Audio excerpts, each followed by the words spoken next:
and then he's vanished again. So hopefully Bill will be back in a minute. Oh. But we are live, and the show goes on as it tends to do. I will put the link into the event so that anybody else can jump in. I know Kristen is intending to be here. But meanwhile, let's kick it off in the traditional way, even if without Bill. Terry, what have you been up to this week? Oh, not much. Doing some research on for a client. They're doing some they got a legal problem, and I was helping them with how it kind of interesting thing, because I discovered something quite that I had never seen before, and that was where in a search for workspace, Google had a whole bunch of virtual offices, business centers, and sites that don't even use that term. That's how, people say it's synonyms. I think you got to think that Google knows when all these things are related. Even though you can't see it on a page, they know that all these things are related. Oh, yeah. Yeah. Oh, absolutely. I don't think people have quite put that together. I noticed it more when I did my first analysis of the top 10, what do they call it? Co-occurrence of words on the page. How they were very close. Do you remember Google used to have a find other sites like this, which was all based on the link graph? It was entirely based on co-citations. If they were in quantity, you knew that these sites were probably related. But now it's like and Bill can probably talk to this better than I. It's like now it's co-occurrences of words on the top ranking documents is the analysis that I think you really should be doing for keywords. Once you prioritize the ones that are getting the traffic, I think that still plays a role, but it shouldn't be your top concern. I've spotted a couple instances where you're talking about a page being able to rank in the SERP for a term that didn't appear anywhere on the site, much less on that page. But other references on other sites, specifically one of them was on G+, where it linked out to that site, and in the text of the post on G+, it used the term for which that page now ranked. Yeah, that was in the anchor text, right? Not even an anchor text, no, just in the context of the... Oh, okay. But it did also point to that page. Yeah, it did link to it. That would explain how our site came up in that, because I know for a fact the site that uses that term is linking to it. So that kind of... And not hiding too those much types of sites that I saw would be cross-linked from other sites using that term. So that's interesting for sure.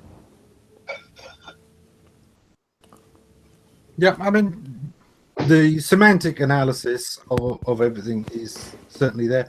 But this is it. Google's got so many different ways to determine the relativity of various things. So you've got the synonyms, old school. It's certainly got better at it, but that's been there for a while. You've got the fact of the knowledge graph and how things are related through that, and of course you've got the link graph and how co-citation and things there can relate certain things. So between those three, plus a couple of other little signals, you've got a whole bunch to choose from, and Google can start saying, right, if two or more of these agree, the same way that it looks at the knowledge graph when it's trying to expand that, it's looking for cross-checking its facts. So when two or three of these signals that might be right, might be not, they're pretty good, but they're not 100%. If you can find two or three of them that agree, that massively puts up the chance of it being, correct. Well, then you throw a little AI into the mix and you start getting some contextual comprehension, and it gets really interesting. Yeah, I truly believe that some of that click analysis has something to do with it, i.e., people who are searching around that term click to those types of websites. Because what I noticed was there were 3 types of websites that are actually 3 different services, but it was treating them all like they were offering the same service. Very interesting. I'd never seen it in the wild. I'd seen people talk about it, but it becomes a lot more, you become less skeptical when you see it. Terry, I sort of feel like I'm left out of the context of this conversation. Oh, What sorry. are you talking about? I'm talking about co-occurrence. You refer to me and say something about Bill would understand this, but then you keep on going and you didn't give me any explanation as to what it is you're talking about. Right. So what I found, Bill, was there's a service that's called another name. And I found when I did a search on that other name for another purpose, I realized that 3 kinds of websites were showing up for that particular word that shows all these are different services on these different types of websites. And it was showing a mixture of all of them, showing that it had kind of related that term to all these older terms for the services. Basically kind of, I think, showing the click bias in the search probably have something to do with that as well. There was a new patent I came across this past week. It talks about context vector. Like the word horse means one thing to an equestrian, another thing to a construction worker, and another thing to a gymnast. Types of horses. So if Google were to map out the different contexts or meanings of words, apply vectors to them, that would approach something like a rank brain really quickly. And they talk about within that patent a machine learning aspect of it. And they also talk about relating entities to different domains that these words might come from within different senses and meanings of the words. So, Bill, with the vector, I forget the name of it. The context thing you just mentioned, there's also one for vector. Dave talks about it a lot. Word vec and vectors. paragraph vec. He was talking about both of those, which remind me of those two, but it's different because it is a contextual vector. Right.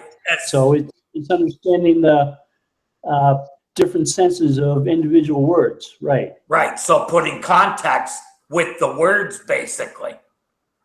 Right, which makes them a lot more complicated matrices of meanings, but it did make me think seriously of rank brain and how they're talking about query rewriting and understanding synonyms and get a sense for what was meant by particular queries.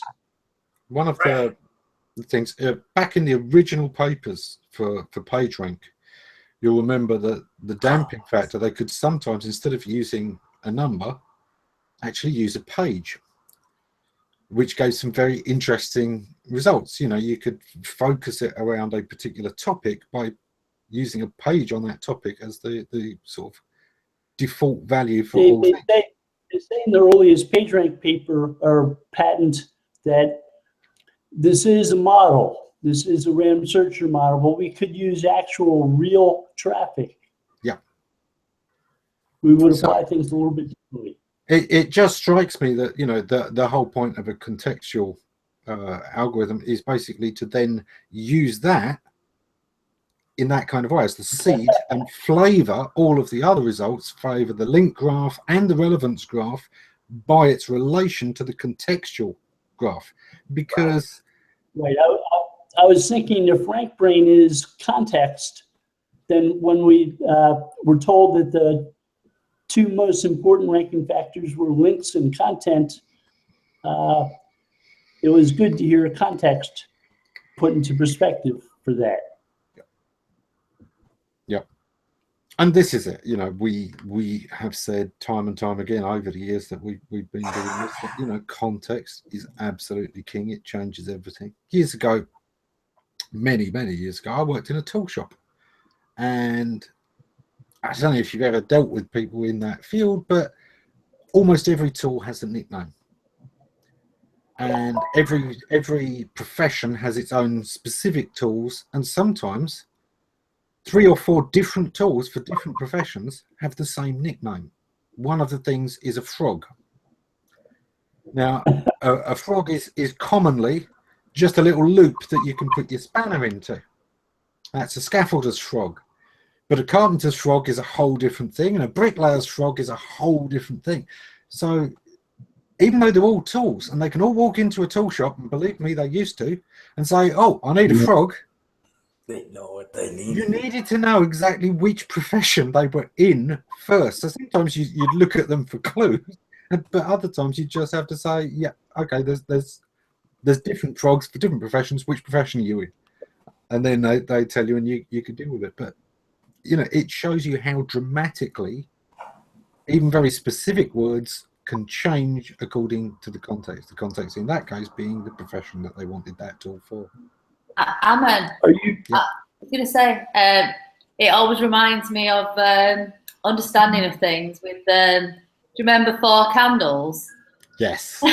If anybody's ever seen, I don't know whether the Americans and Canadians and so forth amongst you will have ever seen, or even Fabrizio. I had shared the video. You might be too young, Fabrizio. 4 candles. The Ronnies Yeah, 4 did a candles. scene in a tool shop where the guy keeps asking for things, and you think he means one thing, and then it turns out he wants a completely different thing. Has It everybody starts off with seen 4 it? candles. Has anybody seen it? Are you? Have you seen it? Are you? No, I haven't. Are you familiar with the Berkeley University SenseNet project, where they've broken language down into dialects that are particular to different industries? Yeah. So within the culinary field, you might have cooks who talk about pans and spatulas with their own particular names, and how they might cook something. They have their own dialect, their own jargon, their own language. It reminds me of the old SEO saying, don't use jargon. Of course, now Google's learning jargon. Yeah. So maybe that's wrong. In a certain extent, you actually need to know jargon, because when we're talking about conversion, we're talking about speaking the customer's language. It's really important sometimes. A prime example used to be in the financial services over here in the UK, particularly if you were dealing with life insurance. Now, the regulation at the time was that you couldn't call it life insurance, you had to call it life assurance. Okay? So the legal requirement on all the companies selling it by the board that enables them to be able to sell it said you can't call it insurance, you have to call it assurance. You must refer to it as assurance. Which didn't assure you of any life whatsoever.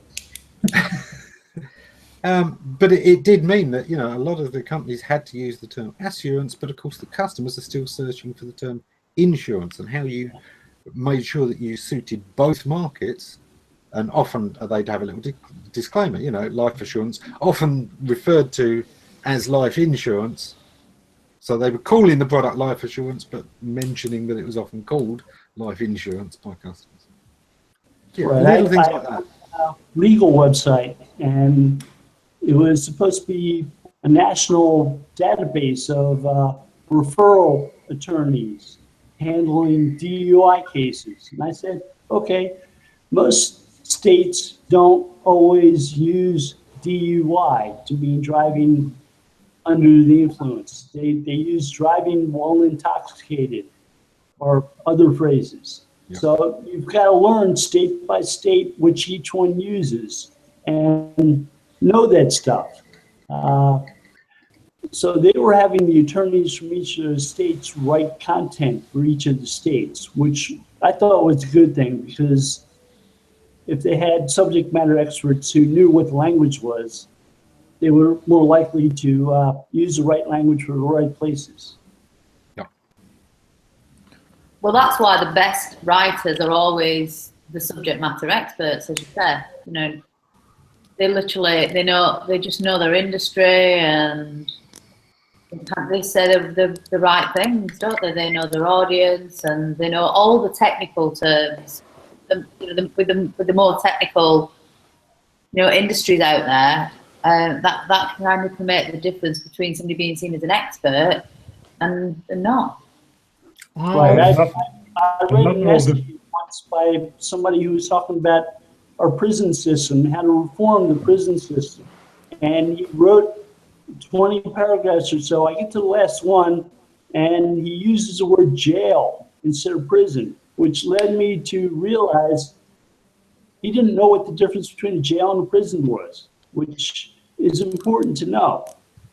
Did he spell it with a J or a G? Was it with a J or a G? With a J. Okay. Again, it makes a difference. But a jail is where you hold somebody before they're actually sentenced. Yeah. A prison is where you put them after they've been sentenced. Yeah. So this guy wrote this long essay that was really well written, except for that point. And that told that one line, that one word, that choice told me this guy isn't the expert he pretended to be. There's little that'll destroy your credibility faster than trying to use jargon and then ending up using it incorrectly. It can be like you take a dynamite piece and one little slip like that just blows you right out of the water. Yeah. I'm going to go against what Dawn said a little bit, because often when you get to the real experts in their subject often are the most jargon prone of all, because they deal with this stuff all day, every day. It's like SEO. How many acronyms do SEOs reel off without thinking? I mean, we have to actually catch ourselves. It's not until we're thinking about keywords and keyword stuffing that we start to actually call SEO search engine optimization half the time. But you've also got to remember search engine marketing and SEO. But what I'm saying is that it's often the experts who use the jargon the most. Think of how Google often badly explain some of their updates and things, and it isn't until somebody in our industry talks about it, or somebody translates it into ordinary everyday language, bill and patents comes to mind, that it really starts to make sense. So I do think there is an absolute flip side to that you have to be aware of, which is that sometimes the expertise also carries the most tendency to just go off into jargon. We actually did some research on the subject, and apparently our best performing content and marketing messages come from customer rather than expert minds or savvy marketers, and most of the time when we then look back, content that we write to real people that are customer, they come to us and say it doesn't make any sense, and it's probably good from your point of view, but it doesn't mean anything from our point of view, and that's when they can come back with actual advice, and the stuff that on the long run did the better job is because customer were able to do marketing for us, to explain the problem for us, and especially where you have a lot of word of mouth. That means that customers are better marketers than the marketer that you have eventually. It's not because necessarily, in a company you're doing a bad job. It's because they are the one who are getting the product that you're selling and so on. So at the same time, they have if they have been sold into it, they have the ability to explain to someone else. And people believe them as well. People believe customers rather than the brand, because they think the brand is trying to sell them something, whereas the customer, for them, they see that as, you know, fairly objective, don't they? Yeah, but on hiring, because on some subjects, like for example, I work in the financial industry. On some subject, you wouldn't trust anyone who is not an expert to talk about a particular topic, you know, because you don't want to give out like wrong information. On the legal front, you have to check it out. So there's always a minimum of like, you know, you cannot just let people, you know, if you just let customer write freestyle, for you it's gonna end up like being a mess. But then if you just go on the expertise front, these people will write a research piece, and like which will not resonate to the actual audience, who is most of the time is not as educated. Is like we end up like most of the time you end up talking about, like, especially if you're in a particular niche, getting confidence with acronyms and terminology that like real people don't use, and that's the tricky bit, because you then use it in your marketing material, messaging, everywhere. Yeah. Certainly you see that in so many things. Hair replacement, years ago I was dealing with, and of course each of the different medical procedures has its own acronyms that go with that. Once somebody's done their research, they may well know and search for those acronyms, but of course the early stage customers won't know them, won't be searching for them, and a lot of customers never would be. And that throws in one of the interesting parts of the mix, is that often you have to talk in multiple languages at the same time. And I always equate this to the first few times I started doing consulting, where the marketing department and the IT department were both present, or you know, you got the devs and the marketing guys together, and you know, these guys do not speak the same language. They sometimes pretend to, but they really don't. And the conversation you'll have with one is completely different to the conversation you'll have with another. And part of the value of my service was actually being there, and for the first time getting these guys to have the same conversation. And so often you'd walk in, you'd say, well, you could do this with the database, couldn't you? And you'd give the technical thing and explain what it did. And yeah, the IT guy's going, yeah, of course, no problem. And the marketers are going, what? It can do that? That's possible? I had a I didn't know how to ask.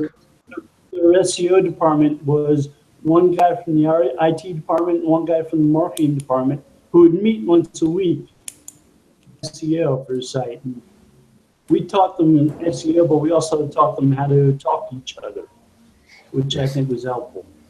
Yes. Oh, yeah. Not always easy, but definitely helpful. With a lot of the bigger companies that have multiple departments involved in things, you know, when you start dealing with the corporates, I always think it's so important to have a champion in each department, somebody that knows this field, that is their SEO contact, sort of in that field. It helps with the flow of information, so you don't get bombarded with random questions, and most importantly, you don't get no questions at all, because people forget that they can ask, which is what usually happens if you don't have that person whose job it is to be that liaison and to be abreast of what needs to be done. And you don't get that whole lost in translation kind of Chinese whispers thing that you can get with big companies when you try and make recommendations. They don't understand it. They then speak to their devs. They don't communicate it well because they actually don't know what you're talking about. And then, you know, the devs come back, but they're going through the middle person, and before you know it, the whole thing has completely changed from what you originally recommended, and that's taken like 6 months. Yeah. And then where it's really sticky is where you're having to make your presentation, you're spilling a concept to your contact, but he in turn is going to have to take it up to his marketing director or vice president and sell it. And so, you know, trying to make sure that he understands it in a way that's going to let him explain it in a way that his boss is going to understand it becomes exponentially more challenging. That's why it's great if you can just somehow say, look, you know, can you just set up a 3-way call so it's me, you, and your developers, and then when you can, yeah. Yeah, and I'll speak to them for you. You listen in, and you know, that is wonderful when that happens. But It's not always. Some people are kind of a bit afraid to lose that bit of control that they have in the middle. But sometimes their boss just doesn't want to be bothered talking to vendors or suppliers. They just want the 5-minute synopsis from their subordinates so they can beat them up. There is all that, like, I only want to know like the top level, but unfortunately I think that's what happened with Tesco, isn't it? They only wanted to know the top level, but they didn't have a clue what actually was happening on the ground until it all caved in underneath them. So yeah, absolutely. I think one thing we're going to have to talk about this week, because it's certainly big news for everyone, and it's certainly been keeping me busy this week, looking at what's changed with the new version of Penguin. Now that Penguin is real time, I presume everyone has been taking a look and seeing what's changed, what the new rules are. Obviously, it's still shaking out as well, but let's kick off. Bill, what about you? How's Penguin week been for you? It's been kind of quiet. We haven't. We don't have too many clients with link problems. They've got pretty clean link profiles. And we're really fairly effective at building new links, high quality links without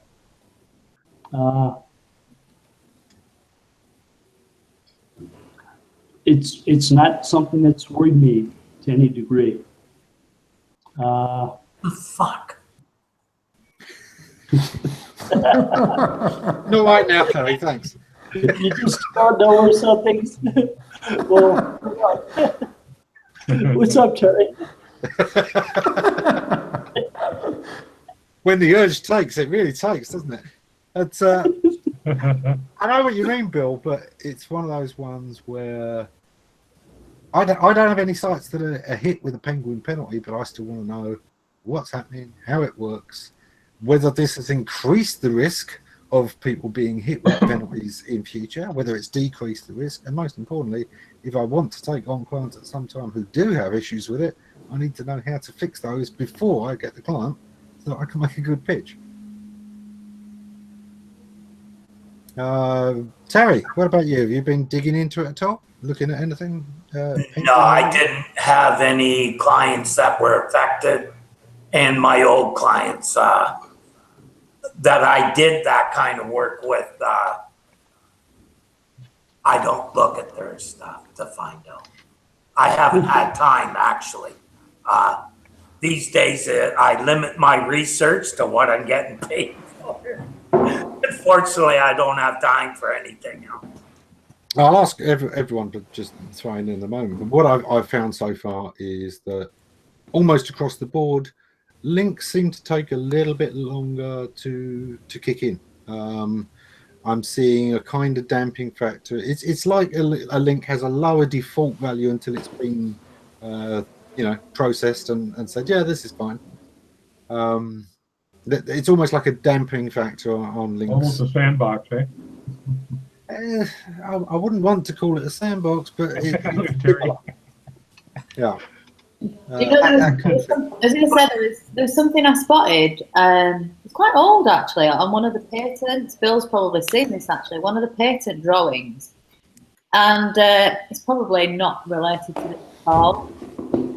But it actually, they have some of the drawings of, if you like, the invention. Yeah. This had a section on it called the bad links file. It actually had bad links file, and within this patent it said before we push out crawling, etc., there's like a dual checking system in place so that it checks the bad links file, and then before this, the scheduling goes on, the URL managers go out, the bad links file is checked again. Now, this was kind of pre-Penguin, etc. So, I don't know whether they have some sort of file there that they check, and I don't know, it just seemed like quite obvious, really, to have something called the bad links file. It's kind of, I just saw it. I'll find it at some point. This is one. There is one patent from 2003 which talks about dense bipartite subgraphs, where they talk about closely connected links that are grouped together, sort of like sites within communities tend to link together. And they say that's the way that doorway pages are connected. That's how they can use link analysis to find sites that are manipulative, that are purposefully linking something to gather page rank at a certain point. It just seemed like such an obvious name, though. It's like the bad links file. It's almost like saying I am the baddie with a big hat on saying bad links file. It's there though. It's like really obvious. I wonder if that refers to what they found in disavowed files when they process them. It would make sense to then make a master list. Yeah, it predated disavow introduction then. Yeah. If I'm not mistaken. I'll find it, but it's there and it's like really obvious. Basically, the way I understand the disavow is that it's almost like a user-generated bad links file that they run in conjunction and alongside. Their own is trusted more, but I'm sure they compare the two. I'm sure that would make sense that a link that someone disavows, they want to find out, should it have been disavowed? And if it should have been added to theirs, so that when they see that in another file, in another disavow file, they don't have to go and check it again. It's in a list, right? Mm-hmm. So something I wanted to mention in regards to what Ammon said about the kind of dampening, I have found that before they ran. In other words, since they've been running Penguin and stopped running it, I found that it seemed like before you could get 2 or 3 links right to your website, good one, and you would see it pop right away. I don't think you see that anymore. Like you said, it's dampened, and to me, it seems like if you stop adding those links, they don't stay as valuable for as long. We used to call that link rot or blog rot, because it was very synonymous with blogs. That one, I'd say, is much more about the trust factor of links, because you can still get one link from a major news source and your site pops instantly. There is no delay. So the timing is there. It's just the trust level is different. And that's the difference I'm seeing. But this change, it's higher in the past few weeks than it's been for quite a while. And I'm seeing maybe 30 days, and it is where you would expect a link to make a difference a couple of months ago. Now it won't for a while, or be a infinitesimal distance, unless it's a major link. And at the moment, I haven't had any clients doing really big PR campaigns that I can test that for sure. It's just what I'm seeing third party at the moment, but still, it's stuff I've got to dig into, I would say it acts like the term that Doc used, but I hate using that term. Yes. That's very bad. Which is exactly what I use it, Jerry. I couldn't wait to see your reaction. Yeah, I know. You're goading me again, Doc. Oh, well. It's Tuesday, I'm bored. It is almost as though the vast majority of links are just not worth jack, really.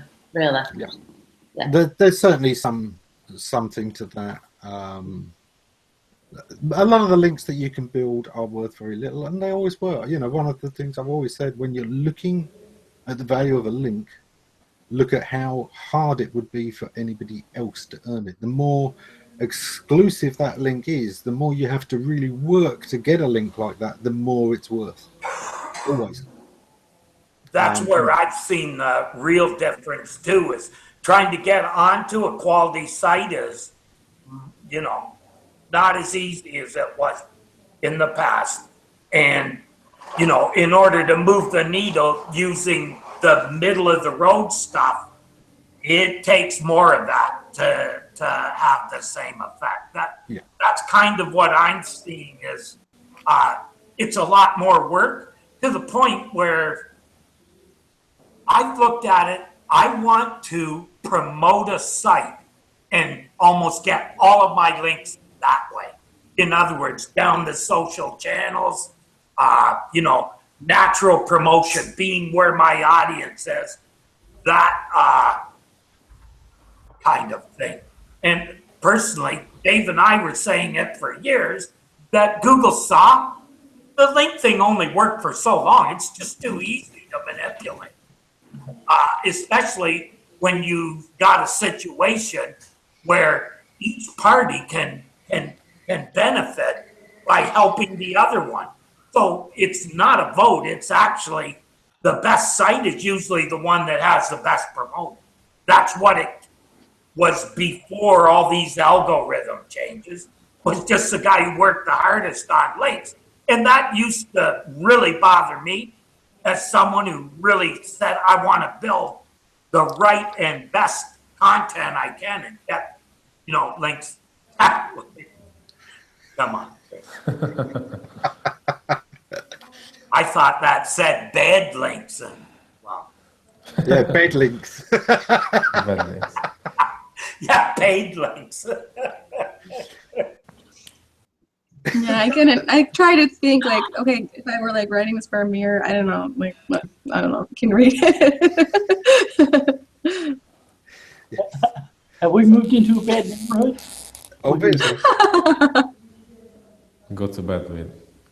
Yeah, if she gets filtered out of the Hangout now, you know it's worked.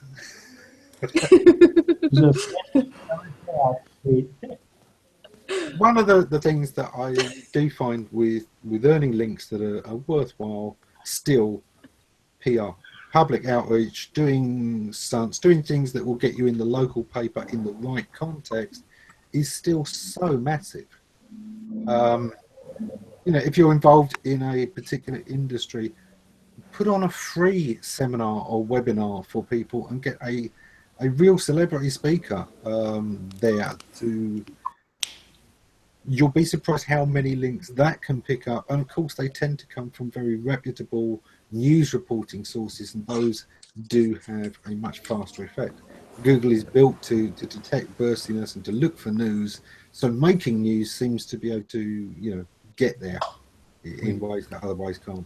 You know, our industry is really, really so kind of easy for that, because we are driven by awards events. Think about it. You know, the award event is there. You get a link off the award event. Everybody in the industry who's nominated sends a link. So you're effectively taking links off your competitors via the award site. So, you know, that's one I hesitate with. I wouldn't say that of all the public events you can do, awards are the worst, literally the absolute worst.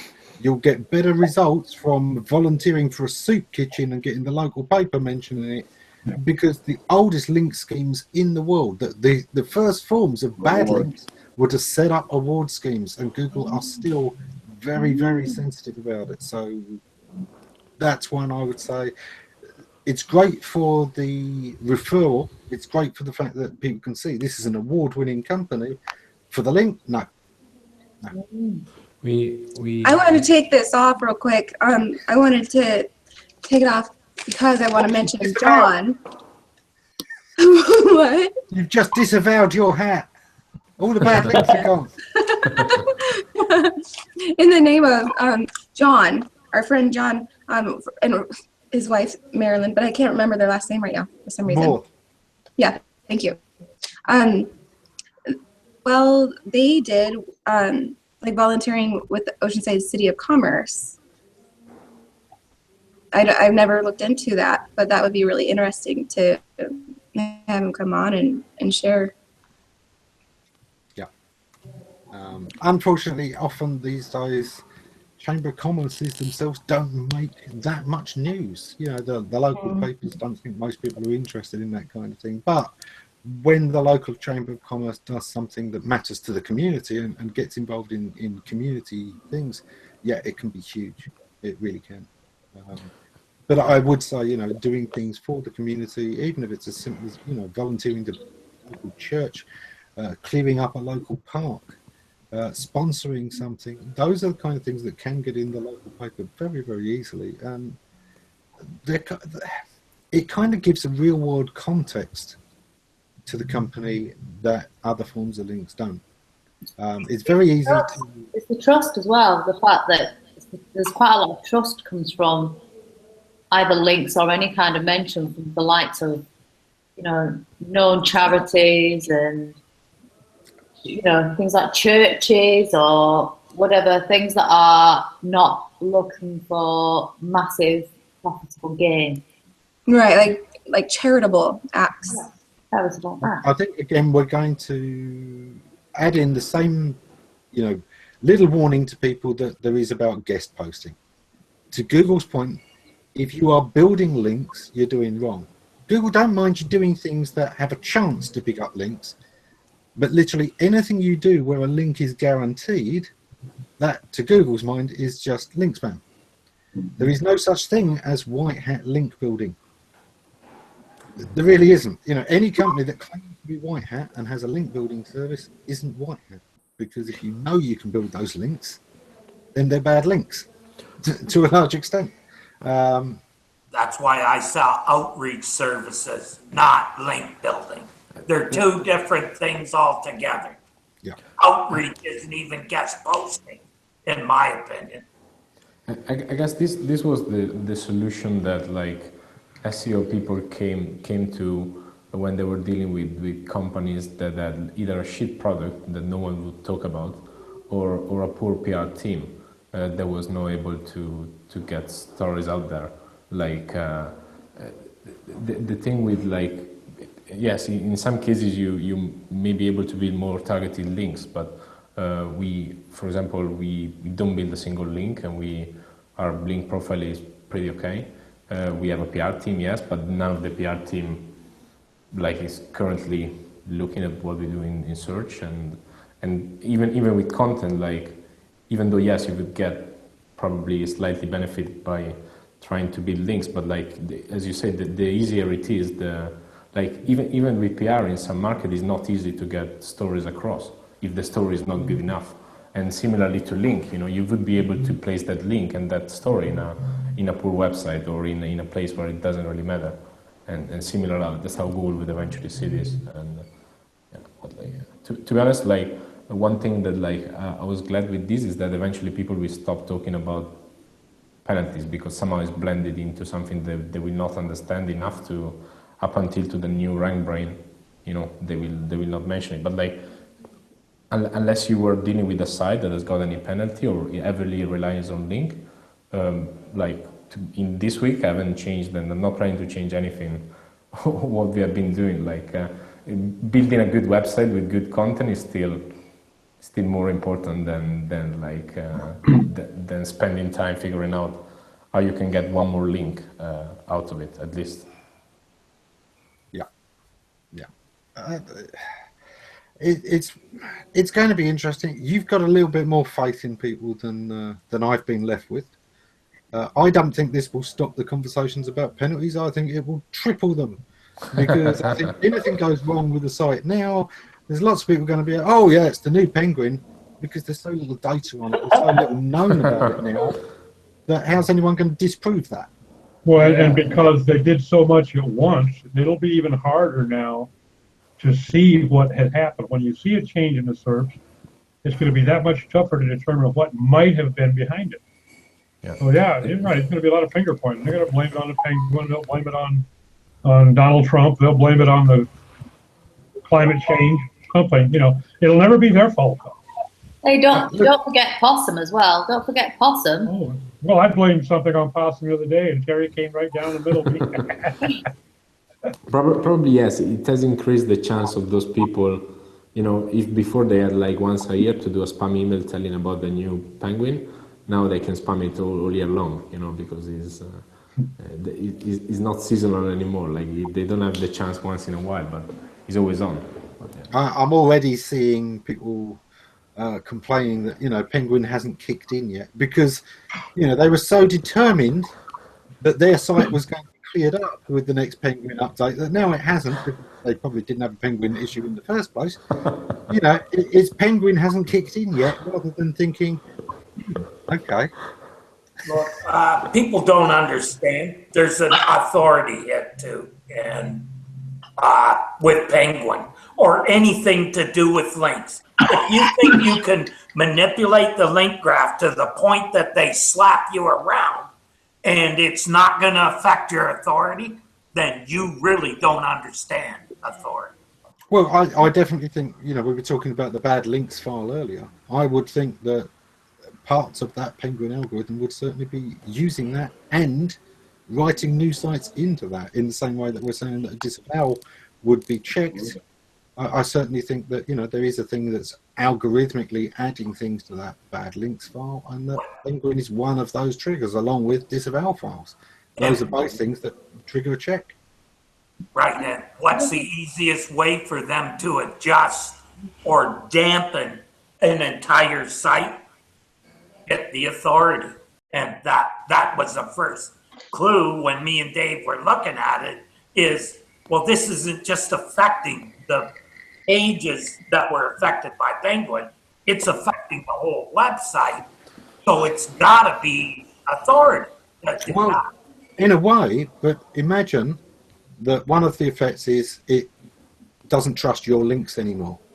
Well, that includes your navigation. You're now passing no page rank around your own site. It doesn't have to have any extra thing. Once those links are being questioned and discounted, once your outgoing links have no weight, that includes your navigation, and that's going to be a massive hit to a lot of sites. Can you imagine how many internal links most of these massive sites have? If they were devalued, that's worth more than anything, really. I mean, I often hear people say, oh, I can get you like 5 links, and you just think, well, most of the sites I work on have like, hundreds of thousands internal links, and if you think 5 links from the outside from crap is going to make any difference, then, but if they devalued the internal link structures of a website, that's catastrophic, isn't it? It does. I've seen where someone who had Penguin problems, it basically killed a whole directory or silo of their website. I'm going to quickly pull up Aiden's comment here. He said he prefers to teach the client about natural links and how to acquire them. He gets them to take ownership of their own online PR, take part in trade events, industry, education, media relations, etc. Exactly. This is always the best thing. For your budget, it's even better if you can do a little bit of hand-holding ongoing, make sure they check with you, and that time checking is billable. I have to say that because at the end of the day, we're in this for a business. But yeah, definitely, the more the client is in control of it and needing you to, go around chasing those links less, great. Bear in mind, just because I say there's no such thing as a white hat link building strategy doesn't mean that I don't do link building, doesn't mean that I don't think SEO should do link building. It's simply the old thing I've always said. There's no such thing as white hat SEO, or if there is, you're doing it very badly. I'm sorry, Eric, I know you love the term, but there is no such thing as white hat SEO. There are no hats. Think about the way in which SEOs do link building for themselves if they've got any sort of decent credibility. They go to trade events, they go to conferences, they do write-ups on conferences, they do write-ups on industry events, they get to know people. I hate to say build relationships, but they do build relationships. Sure. And effectively, if you can get your client to they've got the contacts already. It seems weird if an SEO suddenly starts approaching their contacts for them. So, Adrian's really correct in that they've already got like a massive, start on you, and that all they have to do is like speak to people that they know and go to trade shows for a start. Well, the big problem was SEOs used the wrong criteria to build links. You know, they used SEO criteria. For many, it was what's the page rank and what anchor text can I use. That was the basis of their decision for where to promote their website. Didn't care about the audience. Didn't care if that site generated any traffic. Didn't care if anybody other than Google even saw the site. That was the problem. If that was your priorities and how you went about promoting your website, that's your problem. Not Penguin, not link building, that's your problem. Yeah, it's kind of like going to a conference and associating with whoever's willing to sit down at the table with you when you're buying all the drinks. How much are those relationships going to be worth to you tomorrow? Yeah. And to use a quick analogy, you know, I often think that the best SEO is the mechanic. He helps tune up the car. He keeps it in top working condition. He's not the taxi driver. You know, the company should be driving themselves. It's much more efficient for them, especially when, you know, it's a big corporation. They need a fleet of cars. You can't drive all of them. You know, be the mechanic that keeps that fleet working. That's much more efficient for them. It's much more efficient for you. It gives you the more interesting work to do as well, because the last thing you want to be doing is everything when it's a company that size.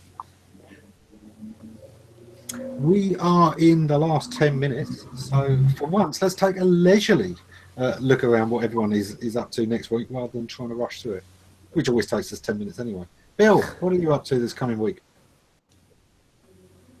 I've got to work on some presentations. I've got to polish up the PubCon presentation I'm doing. I read a blog post about that context related search engine to explain it in more detail and get some feedback from some other people about it. If you want a standing ovation, the words free drinks work really well. The word Free drinks, you know, just say drinks are on me, standing ovation every time. It always worked for me. Yeah, Terry, what are you up to this coming week? Next week, probably building some new websites, starting some new businesses, so be working on that. And I'm actually going to build a theme, I think. The industry that I'm going into, there's no theme built for it, so I'll be reviewing some websites and figuring out what should go into a theme, and then I'll use that theme as part of the part of what I use to market the new business. On which platform? Oh, I only build on the good platform, Fabio. You should know that. The good. It'll be WordPress based, but it'll run on Microsoft or Unix, which is what WordPress does anyhow. Yeah. Kristin, what are you up to this coming week? Now that I've distracted you. I went like this at the beginning of all this. Don't ask me. Yeah, I life is precarious. Life. I'm gonna say what Mike said when I took him out for his birthday this weekend. Life. yeah. Don't even mention birthdays. Yeah. Doc, what are you up to this coming week?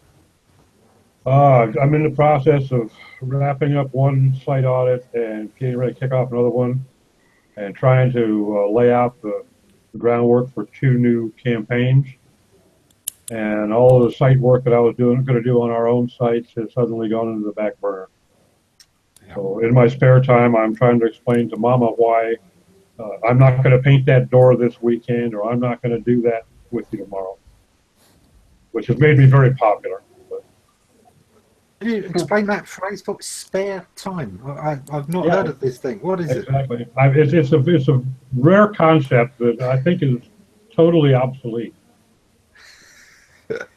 Yeah. It's funny, you know, we used to have pastimes and people looking for ways to spend time. we've still got people, you know, who actually do the same thing. But let's face it, nobody calls for it or searches for it these days. You know, it just. I try to limit myself to half days now. 12 hours is as much as I want to put in it. Yeah. Dawn, what are you up to this coming week? Absolutely loads. It's my husband's 60th birthday on Thursday. So we're doing absolutely loads of birthday things. We've got family, we're going out for meals. I'm trying to get my research proposal underway for my dissertation. That's got to be in on the 31st of October. And I'm trying to also finish off my PubCon deck. So that's kind of half done at the minute. And it's on something a bit controversial, so I'm hoping that the PubCon audience don't lynch me. So, yeah, I hope not. Yeah, I'm just still worried that they're going to say, that's rubbish.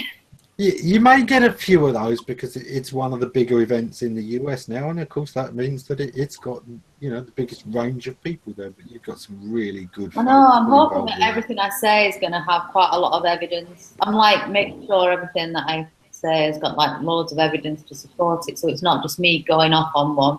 Yeah, but you know what this industry's like. Evidence doesn't always count for a lot. If it did, there wouldn't be such a person as Larry Kim. You know, sometimes you don't need evidence, you just need to say something and keep saying it until one day it might be right. I know. Because, you know, how many times has he tried to fix click data into Google's algorithm? And they keep saying, we don't use it. Yeah, but you use it for this. No, we don't use it. Okay, but this new algorithm that uses it. No, we don't use click data. We don't use click data. Larry, if you're watching, Google don't use click data. They don't use it. And I've started lecturing today at the university as well.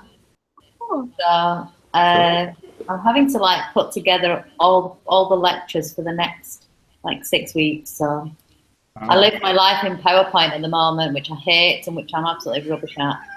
I'd rather do SEO than PowerPoint. It's just terrific. I hate it. Are you supposed to be able to use like Google Slides in place of?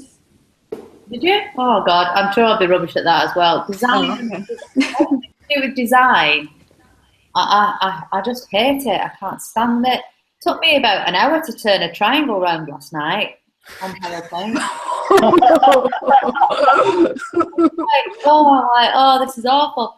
I sit there in envy when people have these presentations where things swoosh in from the side. I'm like, oh my God. I'm like, oh, you're wonderful. More time playing games, you learn to manipulate. Play Minecraft. Do you think turning a triangle's hard on a slideshow? You know. Fab's disappeared. I was just about to ask him what he was up to this week. Well, we are pretty much at the time, so for once we're going to actually go out with a minute spare. But and happy birthday soon to you. Yes. Oh, when's your birthday, Ammon? Very soon, this week. Is it? Oh, you don't share the same birthday as my husband, do you? The big 5-0 on the very first of the month. It's not Thursday, is it? No, is it next week? Is it this week, the first? First. Ah, right. So, well, if it's any consolation, you're still 10 years younger than my husband. Probably not. I don't know him, so it doesn't have a huge effect on me. Bless him. Originally, it was going to be the one, I'll do something special for my 50th, and, you know, no, that kind of all got pushed to the wayside, and now I think I'm having a takeaway. Yeah, I think that's you look like you're staying at an underwater hotel to celebrate. Well, yeah. The magic of cameras is you can be anywhere. But yeah, I've got a feeling it's going to be takeaways and you know, downloaded movies or seeing what's brother on time. Or, yeah. Well, we'll see. But yeah, nothing big. I was going to do the family sort of thing, but I didn't have the time to organise it, and nobody else wanted to. So yeah. Somebody asked me, "Are you sure they aren't planning a surprise party?" I almost laughed my socks off. No, they don't do that. I know. Anyway, we are at time. We will probably carry on talking in private, but thanks for joining us, everyone, and see you again next time.